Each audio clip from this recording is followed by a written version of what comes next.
আসসালামু আলাইকুম শিক্ষার্থী বন্ধুরা, সবাইকে স্বাগত জানাচ্ছি ব্যবসা উদ্যোগের টাইপ ভিত্তিক বহু নির্বাচনী ক্লাসে। আমরা আজকের এই ক্লাসে আলোচনা করব আমাদের ব্যবসা উদ্যোগ বইয়ের প্রথম অধ্যায় ব্যবসায় পরিচিতি নামে যে অধ্যায়টি রয়েছে সেই অধ্যায়ের টাইপ 3 ব্যবসায় পরিবেশ নিয়ে আমরা আজকে আলোচনা করব। আমরা সবাই জানি পরিবেশের যে সকল উপাদান আমাদের ব্যবসায়িক কার্যক্রমকে প্রত্যক্ষ বা পরোক্ষভাবে প্রভাবিত করে, ওই সকল কাজকর্মকেই আমরা বা পরিবেশের ওই সকল উপাদানকে আমরা আসলে ব্যবসায়িক পরিবেশ বলি। এবং এই ব্যবসায়িক পরিবেশ নিয়ে আমরা আসলে টাইপ 3-তে 95 থেকে 123 এই সিরিয়ালের যে প্রশ্নগুলো রয়েছে আমরা এই প্রশ্নগুলো আলোচনা করব। তো আমরা কথা না বাড়িয়ে একদম প্রথম প্রশ্নে চলে যাই। 95 নম্বর প্রশ্নে বলেছে কারিগরি দক্ষতা উপাদানটি ব্যবসায়িক কোন পরিবেশের অন্তর্ভুক্ত। দেখো, কারিগরি দক্ষতা এটা হচ্ছে আমাদের প্রযুক্তিগত পরিবেশের অন্তর্ভুক্ত। আমাদের ব্যবসায় পরিবেশ হচ্ছে 6 প্রকার। আমরা যদি আমাদের বইয়ে 7 বা 8 নম্বর পৃষ্ঠায় গেলে 3, 4, 5 6 বা 7 নম্বর পৃষ্ঠায় গেলে আমরা হচ্ছে ব্যবসায় পরিবেশের যে 6টা প্রকার এবং 6 প্রকারের মধ্যে কি কি আছে ওই জিনিসগুলো আমরা দেখতে পাবো। ওই টেবিলটা যদি আমরা মুখস্থ রাখতে পারি তাহলে এই টাইপ 3-তে যেই এমসিকিউগুলো আছে এগুলো করা আমাদের জন্য অনেক বেশি সহজ হয়ে যাবে। 96-তে বলা আছে শিক্ষা ও সংস্কৃতি কোন পরিবেশের উপাদান। শিক্ষা ও সংস্কৃতি এটা আমাদের সামাজিক পরিবেশের উপাদান। নিচের কোনটি রাজনৈতিক পরিবেশের উপাদান। রাজনৈতিক পরিবেশের উপাদান কোনটি, সেটা হচ্ছে শ্রমিক অসন্তোষ। এটা কি আমাদের জন্য একটা রাজনৈতিক পরিবেশের উপাদান। চলে যাব আমরা 98 নম্বর প্রশ্ন। বলা আছে দক্ষতা সম্পন্ন কর্মী কোন পরিবেশের অন্তর্ভুক্ত বা কোন পরিবেশের অন্তর্গত। দক্ষতা সম্পন্ন কর্মী এরা সবাই কিন্তু কি আমাদের জন্য প্রযুক্তিগত পরিবেশের অন্তর্ভুক্ত, তাই না? আচ্ছা, 99-তে বলা আছে মানব সম্পদ কোন পরিবেশের অন্তর্ভুক্ত। মানব সম্পদ খেয়াল করে দেখো, আমাদের দেশে মানুষকে আমরা হয়তো বা মনে করি এর একজন দায়, বাট যে কোনো একটা দেশের জন্য দক্ষ মানব সম্পত্তি এটা কিন্তু একটা সম্পদ। এই দক্ষ মানব সম্পদকে আমরা আসলে সামাজিক পরিবেশের উপাদান হিসেবে বিবেচনা করি। নিচের কোনটি সামাজিক পরিবেশের উপাদান। নিচের কোনটি সামাজিক পরিবেশের উপাদান। এটা হচ্ছে ঐতিহ্য। ঐতিহ্য হচ্ছে আমাদের জন্য সামাজিক পরিবেশের উপাদান।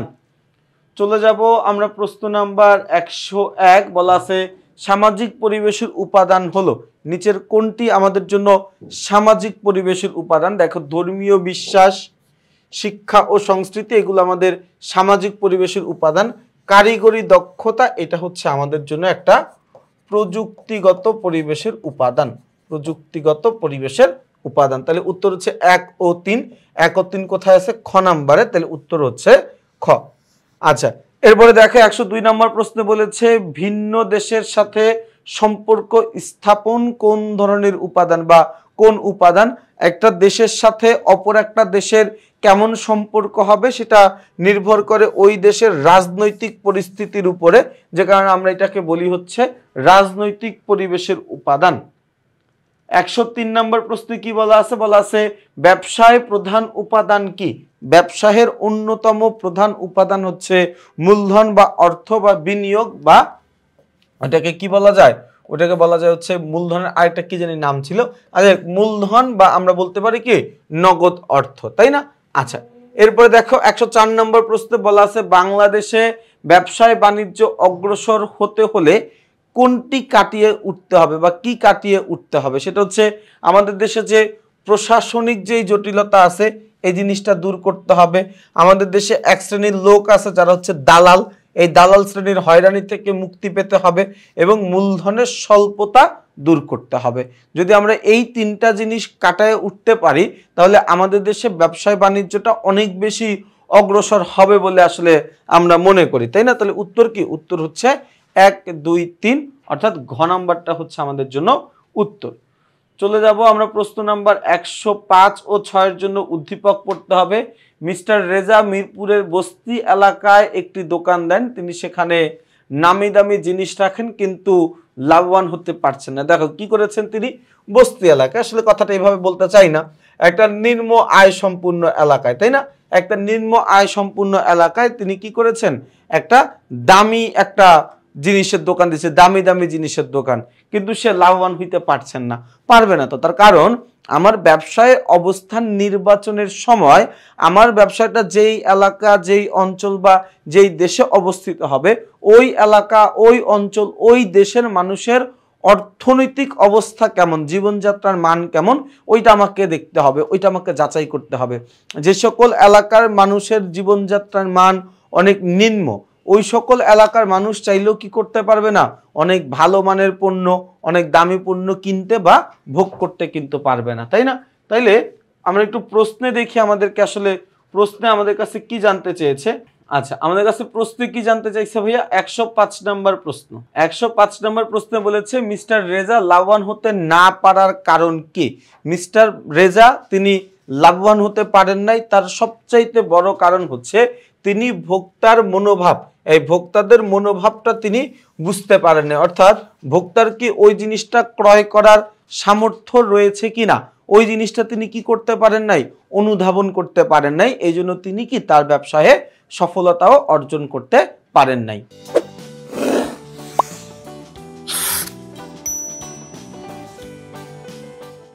এরপর দেখো 106 নম্বর প্রশ্নে কি বলা আছে? বলা আছে মিস্টার রেজার ব্যবসায় ঠিকমতো পরিচালনার জন্য প্রয়োজন কোনটি? মিস্টার রেজা সে যেন ঠিকভাবে তার ব্যবসায়টা পরিচালনা করতে পারে, তার জন্য কি দরকার? রেজার ঝামেলাটা কি হয়েছিল? রেজার ঝামেলা হয়ে গেছিল একটা নিম্ন আয়ের এলাকার মধ্যে তিনি দামি দামি পণ্যের ব্যবসায় দিয়ে রাখছিল, তাই না? তার মানে তিনি বাজার গবেষণা করতে ভুল করছিল। তিনি কি করছিল ভাইয়া? বাজার গবেষণা করতে ভুল করছিল। তিনি যদি ঠিকভাবে বাজার গবেষণা করে একটা দামি এলাকায়, অর্থাৎ যে সকল এলাকায় কিছু বড়লোক মানুষ থাকে বা সমাজের উঁচু শ্রেণীর মানুষেরা থাকে, ওই রকম একটা এলাকায় যদি সে তার ব্যবসাটা স্থাপন করতে পারত, তাহলে কিন্তু আর এই ধরনের কোনো সমস্যা থাকতো না। আচ্ছা, 107 নম্বর প্রশ্নে বলা আছে ব্যবসায় বাণিজ্যের ফলে দেশে দেশে পণ্য দ্রব্যের আদান প্রদানের সাথে কিসের বিনিময় ঘটে? দেখো, দেশে আমরা যখন বাণিজ্যের জন্য যাই, যেমন দেখো যে আমি যদি আমাদের বাংলাদেশের কথা চিন্তা করি, আমাদের এই বঙ্গপ্রদেশে সবার প্রথম হচ্ছে পর্তুগিজরা আসে বাণিজ্য করতে, তারপরে হচ্ছে আমাদের ওলন্দাজরা, মানে এরকম করে সিকোয়েন্সলি একজনের পর সর্বশেষ হচ্ছে ইংরেজরা আসে।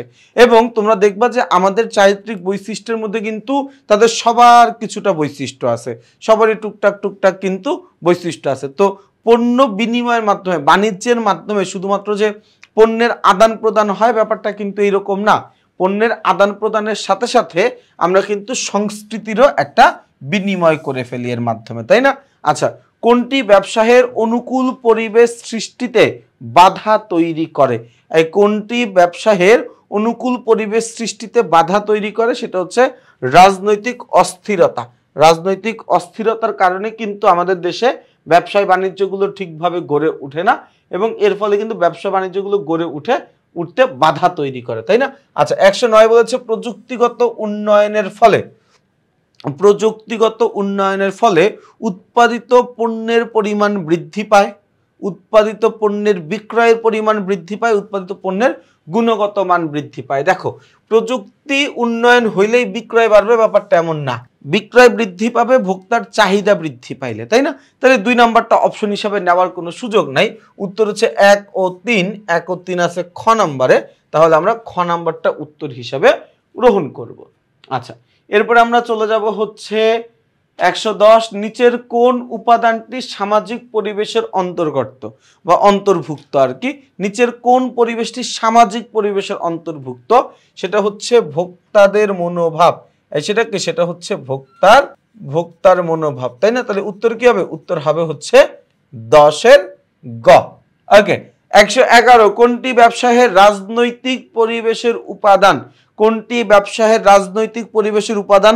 অপশনগুলো দেখেই আমরা বুঝতে পারছি, ঘন ঘন সরকার পরিবর্তন, এটা আমাদের রাজনৈতিক পরিবেশের উপাদান। 112 নম্বর প্রশ্নে বলেছে নিচের কোনটি আইনগত পরিবেশের উপাদান? আইনগত পরিবেশের উপাদান নিচের কোনটি? ভাইয়া একটু খেয়াল করি, নিচের কোনটি আমাদের আইনগত পরিবেশের উপাদান? সেটা হচ্ছে ভোক্তা আইন, এটা হচ্ছে আমাদের ব্যবসায়ের আইনগত পরিবেশের উপাদান। 113 নম্বর প্রশ্নে বলেছে যে ভোক্তার আয় কোন পরিবেশের উপাদান? ভোক্তার আয় মানে অর্থ মানে টাকা পয়সা সবকিছুই আমাদের অর্থনৈতিক পরিবেশের একটা উপাদান, তাই না? আচ্ছা, 114 নম্বর প্রশ্নে বলা আছে বাংলাদেশে জামদানি পল্লী গড়ে ওঠার ক্ষেত্রে ব্যবসায়িক পরিবেশের কোন উপাদানের প্রভাব রয়েছে? এই বাংলাদেশের জামদানি পল্লী গড়ে উঠেছে, এর মূল কারণ হচ্ছে এটা আমাদের একটা ঐতিহ্য, এটা আমাদের একটা সংস্কৃতির একটা পার্ট, তাই না? তাহলে এটাকে আমরা দাগাইতে পারি কি হিসাবে? খ নাম্বারটা দাগাইতে পারি, তাই না? এরপরের প্রশ্নটা আমরা দেখবো। এরপরের প্রশ্ন হচ্ছে 115 নম্বর প্রশ্নে বলা আছে, মিস্টার তাহের পারিবারিক পেশা ধরে রাখার জন্য তাঁত শিল্পের কাজ চালিয়ে যান। তার কাজের মধ্যে সামাজিক পরিবেশের কোন উপাদানের প্রভাব পরিলক্ষিত হয়? কোন উপাদানের প্রভাব পরিলক্ষিত হয়? এটা হচ্ছে ঐতিহ্য। ঐতিহ্য, ঐতিহ্য মানে কি? আমি আমার পারিবারিক যে লেগেসিটা আছে ওইটাকে আমি ধরে রাখতে চাচ্ছি, এটাকে আমি মেইনটেইন করতে চাচ্ছি, তাই না? আচ্ছা, সরকারের নীতিমালা ব্যবসায়ের কোন পরিবেশের অন্তর্ভুক্ত? সরকার যখন কোনো নীতিমালা প্রণয়ন করেন ওইটা কিন্তু আমাদের রাজনৈতিক পরিবেশের অন্তর্ভুক্ত। তোমরা বলতে পারো ভাইয়া এটা কি আইনগত না? না, কারণ সরকার এটা একটা রাজনৈতিক উপাদান। এই সরকার কি ধরনের উপাদান? সরকার একটা রাজনৈতিক উপাদান। তো সরকার যদি কোনো নীতিমালা প্রণয়ন করে ওইটাও কিন্তু একটা রাজনৈতিক পরিবেশের উপাদানই হবে, তাই না? আচ্ছা, এরপরে 116 পরে আমরা চলে যাব 117। আচ্ছা, 117তে কি বলা আছে ভাই আমরা দেখি। 117 নম্বর প্রশ্নে বলেছে অর্থনৈতিক পরিবেশের উপাদান হলো। অর্থনৈতিক পরিবেশের উপাদান কি কি? দেখো, বাণিজ্যিক আইন, এটা হচ্ছে আমাদের আইনগত পরিবেশের উপাদান। এই বাণিজ্যিক আইন এটা হচ্ছে আমাদের আইনগত পরিবেশের উপাদান। তাহলে কি কি হবে? উত্তর হচ্ছে জনগণের সঞ্চয়, অর্থ ও ব্যাংকিং। আচ্ছা, তাহলে উত্তর কি? উত্তর হচ্ছে 2 ও 3। 2 ও 3 কোথায় আছে ভাইয়া? গ নম্বরে। তাহলে আমাদের প্রশ্নের উত্তর হচ্ছে গ। ব্যবসায় পরিবেশের উপাদানগুলোকে কয় ভাগে ভাগ করা যায়? আমরা ব্যবসায় পরিবেশের উপাদানগুলোকে 6টা ভাগে ভাগ করতে পারি। তাহলে 118-এর উত্তর হচ্ছে গ। চলে যাব প্রশ্ন নাম্বার 119। বলা আছে আন্তর্জাতিক সম্পর্ক কোন পরিবেশের উপাদান? আন্তর্জাতিক সম্পর্ক এটা আমাদের রাজনৈতিক পরিবেশের একটা উপাদান, তাই না? আচ্ছা, 120 নম্বর প্রশ্নে বলেছে পণ্যদ্রব্য উৎপাদন প্রক্রিয়ায় প্রত্যক্ষভাবে প্রভাব বিস্তার করে কোনটি? পণ্যদ্রব্য উৎপাদন প্রক্রিয়ার ক্ষেত্রে আমাদেরকে প্রত্যক্ষভাবে প্রভাব বিস্তার করে সেটা হচ্ছে প্রযুক্তিগত পরিবেশ, তাই না? আচ্ছা, এরপরে দেখো 121 আইনগত পরিবেশের উপাদান কোনটি? আইনগত পরিবেশের উপাদান হচ্ছে আমাদের পরিবেশ সংরক্ষণ আইন। আইনগত পরিবেশের উপাদান কি? পরিবেশ সংরক্ষণ আইন। চলে যাব প্রশ্ন নাম্বার 122। 122-এ কি বলা আছে? দ্রব্যমূল্যের ঊর্ধ্বগতি রোধে ভোক্তার অধিকার সংরক্ষণ অধিদপ্তরের অভিযান পরিচালনা ব্যবসায় পরিবেশের যে উপাদানের অন্তর্ভুক্ত সেটা কি? সেটা হচ্ছে আইনগত পরিবেশের অন্তর্ভুক্ত, তাই না? আচ্ছা, এরপরে 123 নম্বর প্রশ্নে আমরা যাব। 123 নম্বর প্রশ্নে আমাদেরকে কি বলেছে দেখি। বলা আছে সামাজিক পরিবেশের উপাদান। সামাজিক পরিবেশের উপাদান, আইন শৃঙ্খলা এটা একটা রাজনৈতিক পরিবেশের উপাদান। ভাইয়া খেয়াল করো, আইন শৃঙ্খলা এটা কি উপাদান? এটা হচ্ছে একটা রাজনৈতিক পরিবেশের উপাদান। তাহলে শিক্ষা ও সংস্কৃতি ঐতিহ্য এটা হচ্ছে কি আমাদের জন্য? এই দুটা হচ্ছে আমাদের জন্য সামাজিক পরিবেশের উপাদান। 2 ও 3 কোথায় আছে? গ নাম্বারে। তাহলে উত্তর হচ্ছে আমাদের গ। তাহলে খেয়াল করে দেখো, আমরা কিন্তু খুব সুন্দর করে টাইপ 3 সবগুলো প্রশ্ন আলোচনা করে ফেলেছি, তাই না? বিস্তারিতভাবে ব্যাখ্যা বিশ্লেষণ করে আলোচনা করেছি। ইনশাল্লাহ আমরা আগামী ক্লাসে টাইপ 4 এই টপিকটা আলোচনা করব। তোমরা যারা যারা টাইপ 3 ক্লাসটা এতক্ষণ পর্যন্ত মনোযোগ দিয়ে করলা তোমাদের সবাইকে অনেক অনেক অনেক ধন্যবাদ। ইনশাল্লাহ তোমাদের সাথে টাইপ 4 এর ক্লাসে আবার দেখা হবে। সেই পর্যন্ত সবাই ভালো থাকবা, সুস্থ থাকবা, আমার জন্য বেশি বেশি দোয়া করবা। আসসালামু আলাইকুম।